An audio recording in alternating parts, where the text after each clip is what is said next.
Donc toujours dans la suite des phénomènes paranormaux qui ont majoritairement une cause naturelle, je voudrais maintenant aborder l'astrologie. Alors, le plan qui va être suivi est celui-ci. En fait, il existe 3 sortes d'astrologie. La première, qui va être vite traitée, c'est celle des magazines. Donc qui se fixe autour des 12 signes du zodiaque et qui donne la semaine qui va suivre. La seconde, qui paraît beaucoup plus sérieuse, c'est l'astrologie qui prétend annoncer l'avenir complet d'un enfant, donc elle est divinatoire, à partir du ciel de sa naissance. Et la troisième, qui est l'astrologie à laquelle saint Thomas d'Aquin va donner une petite valeur, c'est l'astrologie psychologique, c'est-à-dire celle qui prétend, à partir du ciel de naissance d'un enfant, définir ses états d'âme dans son avenir en fonction du ciel et du moment où il est. Alors, la première astrologie, l'astrologie des magazines, voilà comment elle fonctionne. Le ciel est divisé en 12 sections. En fonction du mois de naissance, on dit que le ciel est plutôt orienté vers tel signe du zodiaque. Et à partir de là, cette astrologie prétend pouvoir donner des choses concernant tous ceux qui sont plus ou moins nés à cette période-là. Donc il y a quelques variations. On met quelques précisions par rapport au début du mois, la fin du mois. Évidemment, cette astrologie-là n'a absolument aucune valeur, on s'en rend bien compte.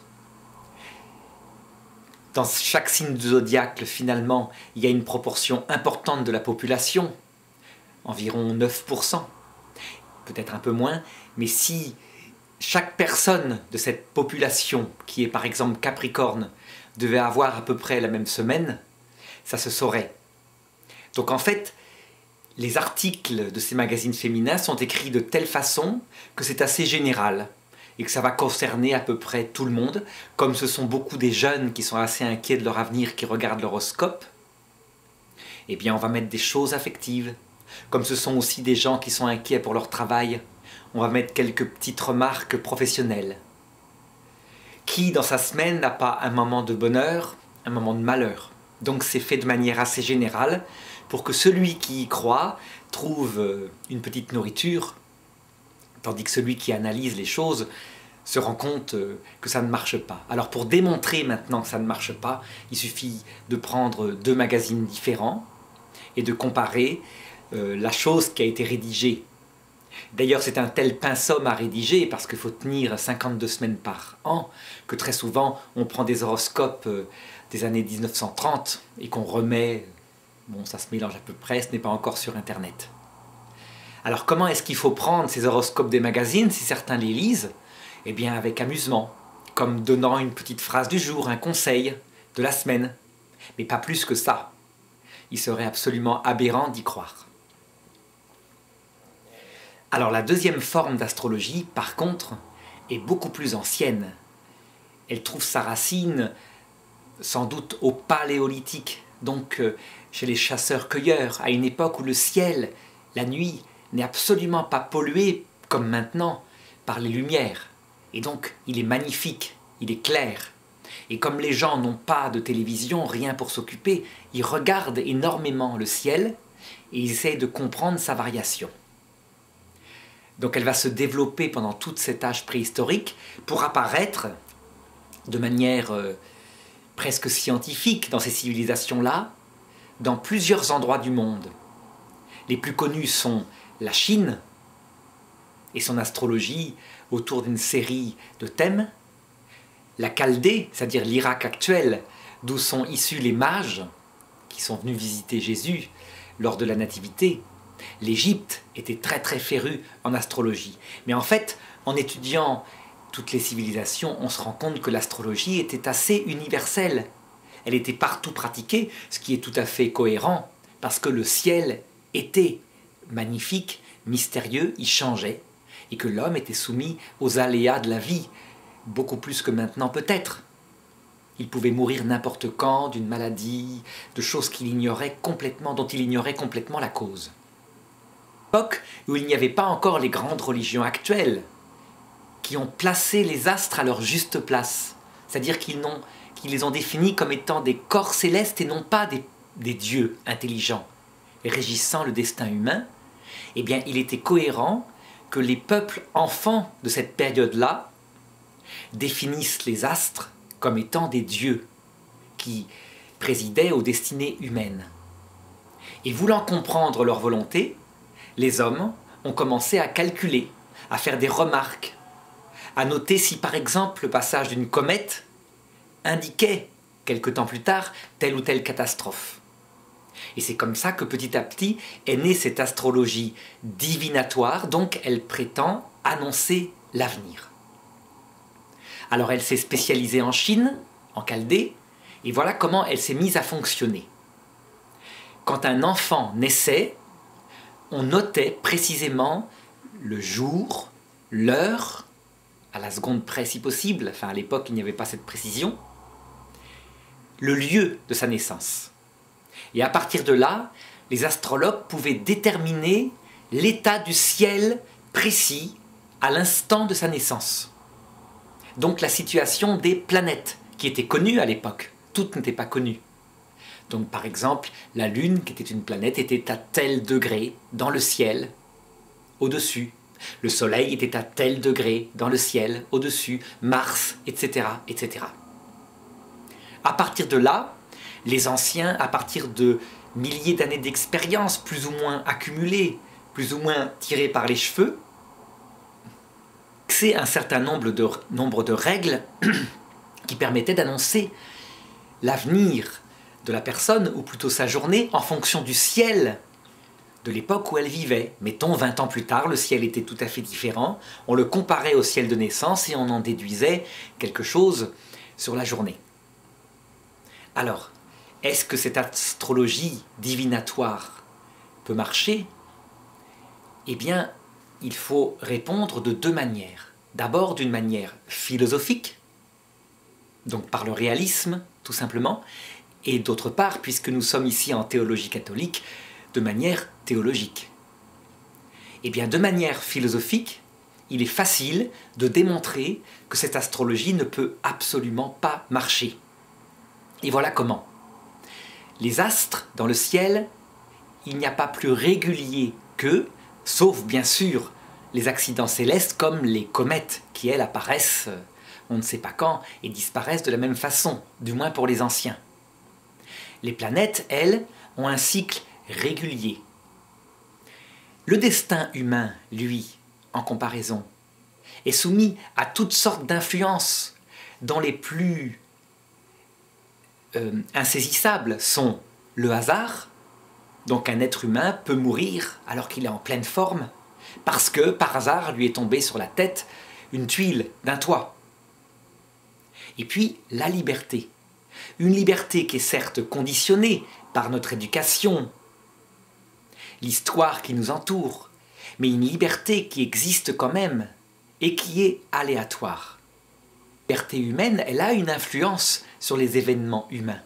Par exemple, dans l'Empire romain en l'an 0, il était absolument imprévisible que une personne, Jésus, changerait 3 siècles plus tard complètement l'Empire, l'ayant conquis spirituellement et l'ayant transformé en un empire chrétien, ayant balayé les anciens dieux. Personne ne pouvait le savoir, personne. Si on avait regardé les lois de la simple sociologie, on ne donnait pas une chance à cette religion nouvelle, qui est complètement improbable. Une vierge qui enfante, un Dieu tout-puissant qui meurt sur la croix, c'est aberrant. Un Dieu tout-puissant ne peut pas mourir sur la croix. Normalement, elle aurait dû être balayée par la logique et le rire des puissances de ce monde, de nous-mêmes, humains, qui sommes réalistes. Eh bien non, elle a conquis le monde parce qu'elle a touché des choses beaucoup plus profondes dans le cœur humain, des choses qui concernent les petits, les humbles, et pas les savants, ceux qui analysent les lois sociologiques. En tout cas, dans l'astrologie, pour prévoir un tel événement, c'était impossible. Alors, certains tout de même, remontant dans le passé et dans le ciel de l'époque de Jésus. On dit, au XIXe siècle, que Jésus était né en fait en -6, parce que en -6, il y avait un alignement d'astres absolument unique, ou plutôt qui se produit pas plus de tous les 500 ans. Un alignement de planètes. Alors que répondre à ça?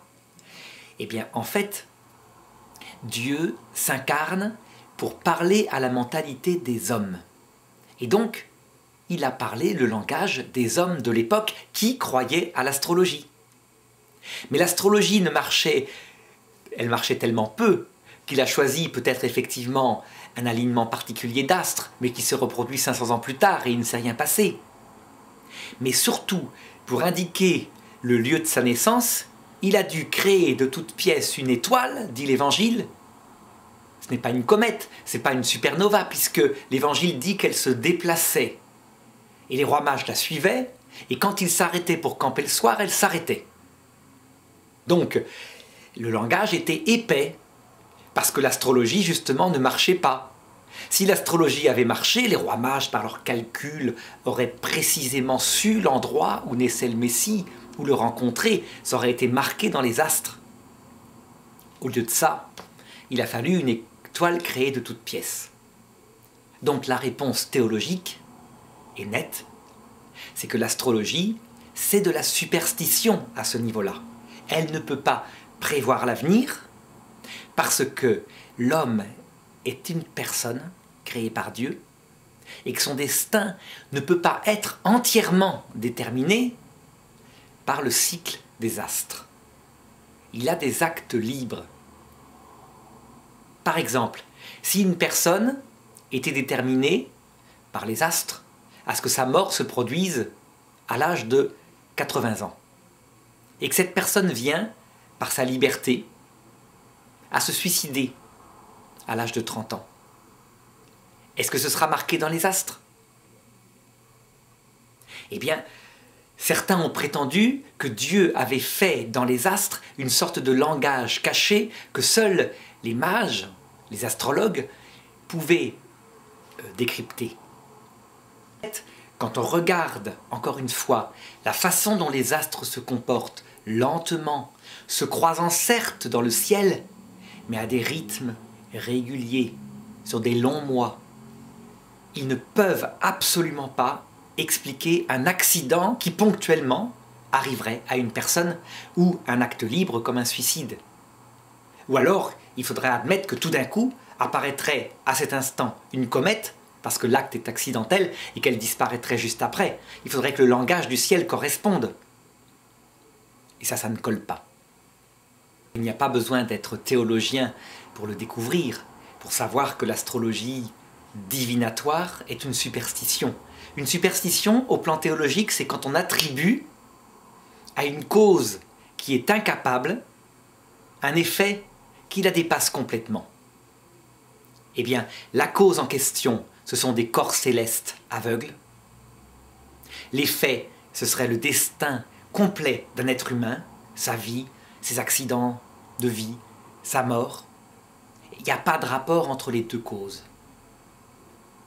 C'est pourquoi, si on doit se demander si l'astrologie a une certaine valeur, bien, il faut chercher plus loin, et en tout cas être beaucoup moins exigeant sur ce qu'elle peut donner. Il existe en fait une troisième forme d'astrologie. C'est l'astrologie psychologique, c'est-à-dire celle qui prétend pouvoir déterminer les états d'âme psychologiques d'une personne en fonction du ciel actuel et par rapport à son ciel de naissance. Donc ça, c'est l'astrologie dont se servait ou dont parle saint Thomas d'Aquin et qu'il estime cohérente, même s'il ne lui donne pas beaucoup de valeur. Il y a eu beaucoup de cardinaux dans l'Église catholique au Moyen-Âge qui pratiquaient l'astrologie, dont le cardinal d'Ailly, qui était le plus connu. Et il n'était pas condamné par l'Église, ce qui montre la très grande souplesse de l'Église, à condition qu'on précise exactement de quoi on parle. Alors voilà comment elle fonctionnait.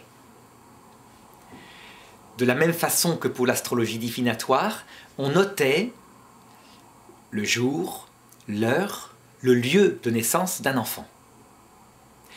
Et on estimait que la psychologie d'un enfant ressemblait un petit peu à une plaque de cire molle qui avait été chauffée et sur lesquelles venait s'imprimer, à l'instant où l'enfant sortait de sa mère, où il n'était plus protégé par le corps de sa mère, des influences astrales, donc des planètes, eh bien, il s'y marquait des choses indélébiles. Et puis, quelques minutes plus tard, cette psychologie native se durcissait et les marques restaient toute la vie, ayant une influence sur la psychologie de l'enfant. Alors donc, on faisait le ciel de cet enfant, et en fonction d'attributions qu'on avait données à chaque planète, des attributions qui remontent, comme je l'ai dit, au Paléolithique. Mars étant rouge, on lui attribuait plutôt le domaine de la guerre. Vénus étant la plus belle des planètes, c'était le domaine de l'amour. C'était des choses enfantines. On voit bien que cette technique remonte à l'époque où l'homme était très enfant. Et bien en fonction de ça, on prétendait pouvoir déterminer, ou plutôt donner quelques aspects sur l'état d'âme de la personne, mettons 20 ans plus tard, alors que Vénus était située, mettons, à 30 degrés au-dessus de l'horizon, alors qu'à la naissance, Vénus était située, mettons, au-dessus, juste verticalement, au-dessus de l'enfant qui venait de naître. Alors au plan scientifique, d'abord, cette astrologie a été très critiquée à cause des valeurs symboliques qu'on donnait au corps céleste. Pourquoi attribuer à Mars, sous prétexte qu'elle est rouge, une influence sur la colère et la violence, et à Vénus, sous prétexte qu'elle est lumineuse, une influence sur l'amour? C'est vrai, on voit bien que c'est quelque chose qui est un peu archaïque, d'autant plus que les signes du zodiaque, parce que l'endroit où se situait la planète avait une influence sur l'effet symbolique qu'on lui attribuait par rapport à l'enfant, eh bien les signes en question ont changé d'orientation. Ils ne sont plus au même endroit qu'à l'époque où les règles avaient été fixées. Donc les scientifiques actuels, dans Science et Vie par exemple, ont tendance à balayer complètement toute valeur à l'astrologie, sans exception. Eh bien, il faut qu'on fasse une analyse philosophique un peu plus poussée, pour se demander si on doit absolument tout balayer et pour voir si il n'y aurait pas une petite valeur à l'astrologie. Alors le premier point qu'on peut se demander, c'est est-ce que les astres, d'abord, ont une influence, oui ou non, sur notre psychologie? Eh bien, curieusement, la réponse est oui en ce qui concerne le Soleil, et oui en ce qui concerne la Lune. Alors je ne peux pas vraiment le prouver en ce qui concerne la Lune sur l'être humain, même si beaucoup de personnes qui s'occupent des malades mentaux et des petits-enfants disent que quand la pleine lune arrive, il y a une excitation particulière dans les groupes d'enfants et dans les groupes de malades mentaux.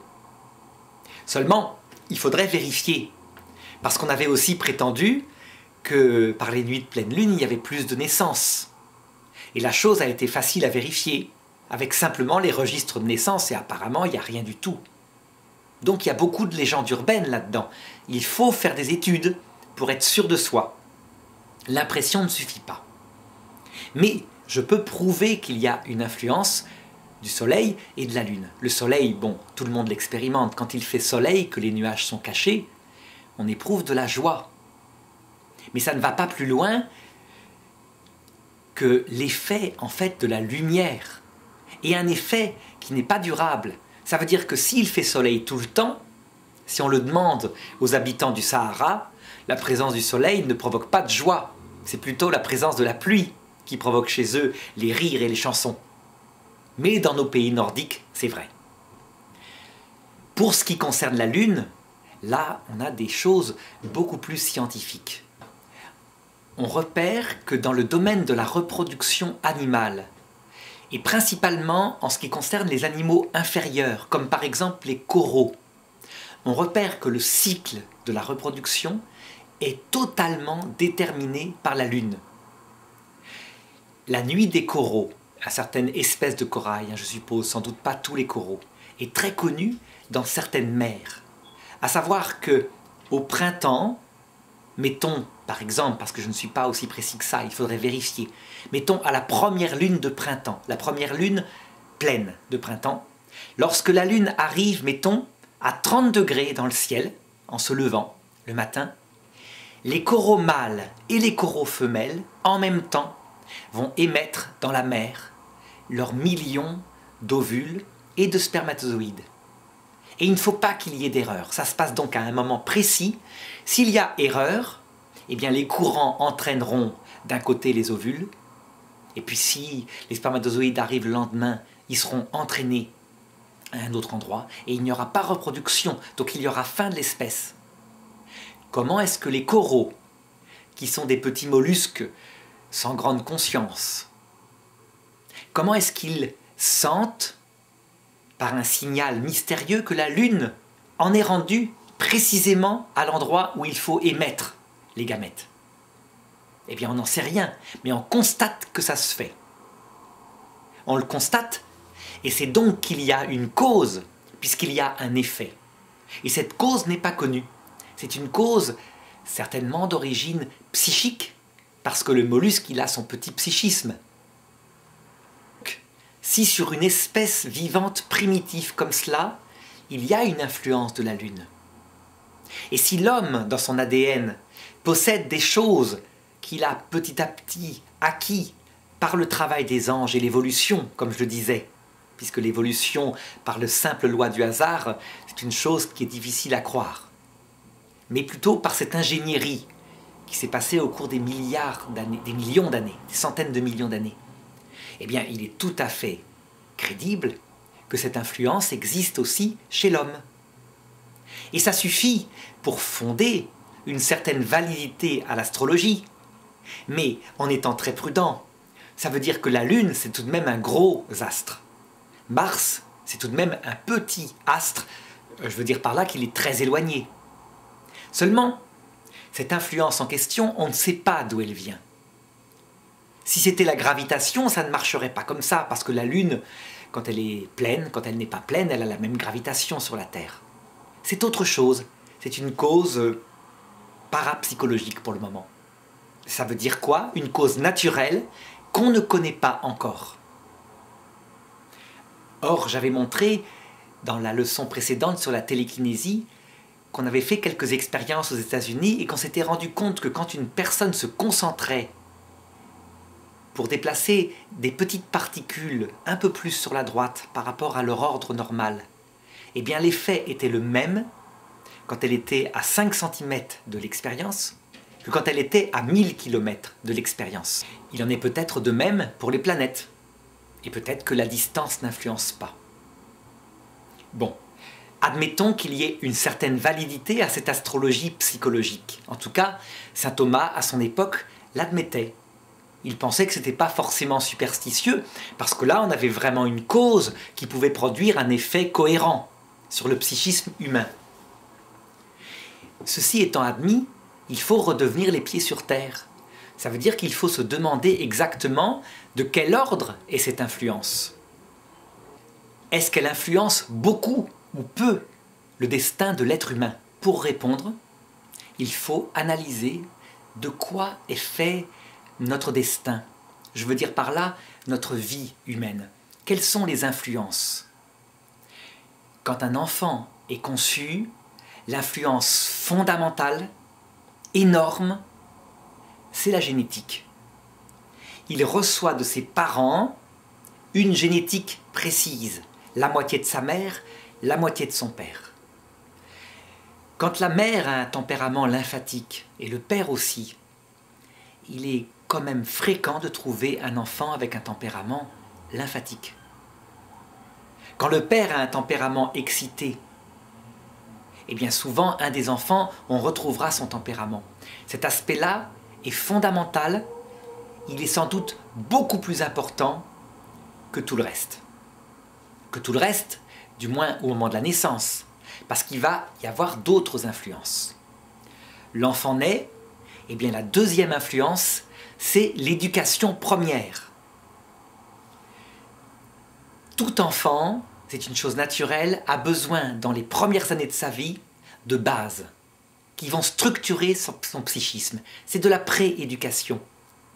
Il a besoin d'amour, il a besoin d'une autorité adaptée. S'il manque de l'amour, s'il manque de l'autorité, ça a des impacts sur tout le reste de sa vie. Alors c'est évidemment une autorité adaptée à un petit enfant qui n'est pas encore capable d'actes libres, comme le fait une maman animale qui structure son petit. Eh bien cette deuxième influence, l'éducation première, elle est fondamentale au point de vue psychologique et je lui donnerai pratiquement autant de place que la génétique, peut-être même plus. Je veux dire par là qu'un enfant qui a une génétique lymphatique, s'il n'a pas reçu les bases d'autorité et d'amour, eh bien il y aura des effets. Évidemment, qui seront en fonction de sa génétique fondamentale, qui seront différents de chez un petit enfant qui a un tempérament de battant, mais il y aura des effets. Si au contraire les deux enfants sont structurés comme il faut, tous les deux seront assez calmes, assez maîtres de leur psychologie. C'est donc, d'après les astrologues, au moment de la naissance que doit se situer l'influence des astres, donc du ciel de la naissance de l'enfant qui vient marquer sa psychologie. En comparaison de ces deux énormes influences que je viens de décrire, on sent bien que ça ne peut être qu'une petite influence. La génétique en amont, la première éducation en aval, c'est quelque chose de beaucoup plus lourd. Mais en plus, le destin d'un enfant n'est pas lié qu'à cela. Il va y avoir le milieu social où il est. Est-ce qu'il est riche? Est-ce qu'il est pauvre? Il va y avoir, dans ce milieu social, la période de l'histoire où il est. Naître juif en Allemagne en 1939, c'est tout de même différent que naître juif en Israël actuellement. Autre influence importante qu'il faut noter, outre l'éducation donc première et la suite, c'est aussi la liberté de cet enfant qui va naître à un moment donné. On le voit bien chez des vrais jumeaux qui ont la même psychologie, quelquefois qui ont été éduqués de la même façon. Eh bien, quelquefois l'un domine l'autre, ou l'un réussit sa vie et l'autre la rate, parce que l'un a fait des bons choix libres et l'autre a fait des mauvais choix libres. Il ne faut pas l'oublier. Et enfin, dernière influence, le hasard, ce qui nous tombe sur la figure et qu'on ne peut pas prévoir. Un enfant parfaitement bien élevé, ayant tout reçu, une bonne éducation à une bonne époque, eh bien peut très bien se prendre une tuile sur la tête qui fait qu'à un moment donné, il est handicapé et que son destin est changé. Voilà ce qui fait une vie d'un être humain, enfin, plutôt les influences qui la font et la défont. Et donc si l'astrologie a un rôle là-dedans, on voit que l'astrologie a un rôle qui n'est pas le plus primordial. Donc il est un peu aberrant de lui donner un rôle excessif. Donc certes, pour la théologie catholique et pour la philosophie, disait saint Thomas d'Aquin, l'astrologie psychologique peut avoir un rôle et il faut la regarder puisque peut-être elle a une influence. Mais cette influence est forcément limitée. D'ailleurs, Aristote, pour définir l'influence de cette astrologie, disait « L'homme qui domine son âme règne sur les astres ». Ce qui veut dire en clair qu'un homme qui a acquis les vertus par son éducation, qui a développé sa liberté, eh bien devient absolument insensible aux états d'âme qui, peut-être, viennent des planètes de sa journée. D'ailleurs, quand il fait grand beau, tout d'un coup, en Europe occidentale, pays où il ne fait pas toujours beau, certains sont particulièrement sensibles et joyeux, et d'autres savent relativiser. De même, quand il fait gris et qu'il y a des nuages, ou quand il fait nuit 6 mois par an dans les pays nordiques, certains sont totalement déprimés. Et pour retrouver morale, ils ont besoin de luminothérapie. Donc on voit bien qu'il y a une influence du soleil, là, en question, des astres, sur une psychologie qui est plus fragile. Eh bien, c'est sans doute pareil pour l'astrologie. Quelqu'un qui domine son âme y est très peu sensible. Effectivement, il va se sentir de mauvaise humeur ce matin-là, Peut-être que, de fait, si on faisait une étude astrologique, on verrait qu'il est mal luné, comme on dit. Mais d'autres savent se prendre en main et être d'une humeur égale. Ça, c'est l'homme fort qui domine son âme. Alors le cardinal d'Ailly, au Moyen-Âge, disait que les peuples, eux, en général, avaient la mentalité d'un enfant de 2 ans. Ça veut dire d'un enfant qui ne contrôle pas son âme. Et donc, il s'intéressait très fort à l'astrologie des peuples, en fonction du ciel de la naissance des nations. C'est très curieux comme phénomène, il faudrait étudier, mais toujours est-il que le cardinal d'Ailly, dans un écrit à un moment donné, 1789, fin du monde. Fin d'un monde, de fait.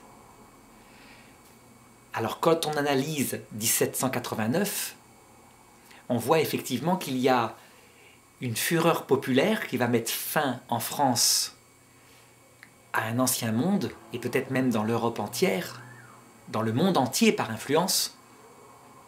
Seulement, quand on regarde plus précisément les causes, on en voit plusieurs. Il n'y a pas que les astres. Il y avait eu une mauvaise récolte, due, paraît-il, à l'explosion d'un volcan quelques années plus tôt, qui avait provoqué une pollution de l'air, donc moins de soleil. On dit qu'il y eut un été où il plut tout le temps, quelques années avant, donc une famine. Mais il y eut aussi un roi, Louis XVI, qui ne sut pas régler les insurrections populaires parce qu'il ne voulut pas verser le sang. Il y aurait eu à sa place un homme déterminé, dans sa psychologie, eh bien la Révolution française n'aurait jamais eu lieu. Donc même là, même si de fait le cardinal d'Ailly a eu raison, eh bien on peut se demander s'il n'a pas eu beaucoup de chance. Et il faudrait analyser dans ses écrits les endroits où il n'a pas eu du tout raison. Parce que même le destin des peuples ne peut être entièrement déterminé par l'influence sociologique des planètes. Donc il me reste maintenant à conclure sur ce thème de l'astrologie. Donc si on résume ce que j'ai dit, l'astrologie des magazines, c'est évidemment rien, et il faut le prendre plutôt comme un loisir amusant, si on le regarde. Une phrase du jour. L'astrologie divinatoire, celle qui prétend annoncer l'avenir, est une pure superstition, parce qu'en fait elle attribue à des corps célestes morts la puissance qu'auraient des intelligences vivantes. Donc c'est une superstition datant des anciens païens. Et enfin, l'astrologie psychologique, et peut-être même sociologique, apparemment, d'après saint Thomas d'Aquin, ça a un certain effet, donc c'est légitime de le faire, mais à condition de ne pas lui donner trop de valeur. De lui donner plus de valeur chez les animaux, chez les hommes très fragiles psychologiquement, et très peu de valeur chez les hommes qui dominent leur âme. Chez les peuples, eh bien, il faut faire une recherche, mais peut-être qu'il y a une influence sur les états d'âme et les grandes émotions populaires. Voilà.